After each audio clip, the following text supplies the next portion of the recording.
So, ayun guys, kakatapos ko lang maligo at nakaisip na naman ako ng kalokohan. Wala pa man, natatawa na ako. Pupunta ako sa kabilang bahay para pagtripan na naman yung mga kapatid ko.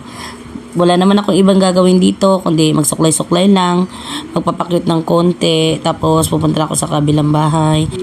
Tapos dito, ang ginagawa ko lang dito, i-explain ko na kung ano yung gagawin ko.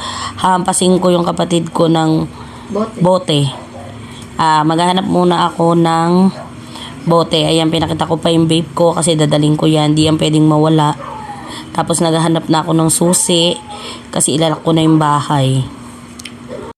O yan, iniisip ko pa lang guys, natatawa na ako na si Mama rin yung pagbibintangan. Pero ako yung hahampas. Pikunin pa naman yun. So yun, papas forward na natin kasi may sure marami akong hinahanap dyan. Kaya ayun, bye! Hello mga kalibag! Ba't naiyak ka, Mar? So ayan, nakarating na nga ako dito sa bahay nila Papa. Tapos ayan si Mama, tawan-tawa siya.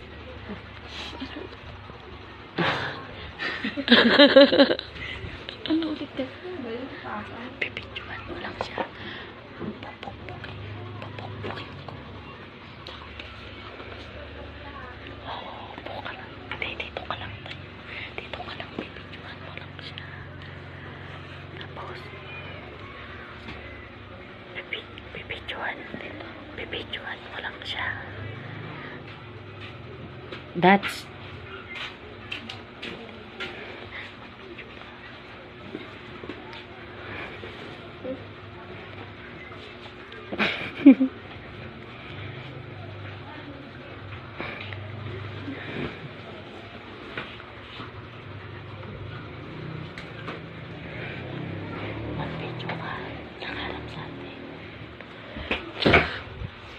Mar, bili na.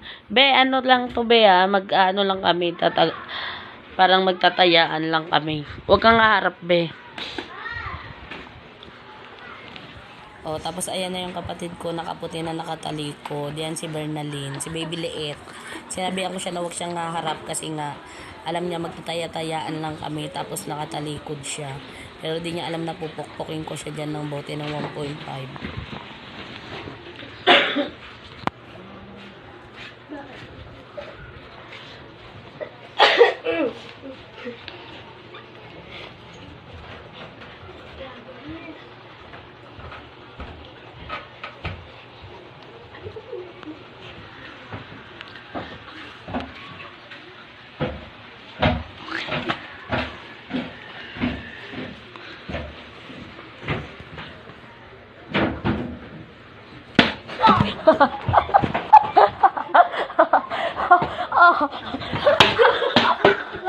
Patay mo naman.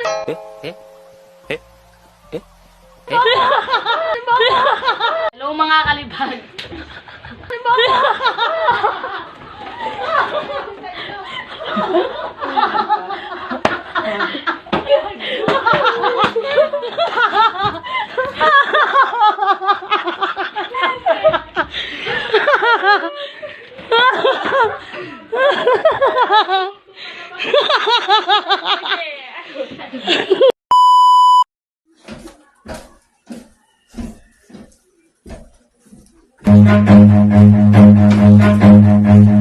Run.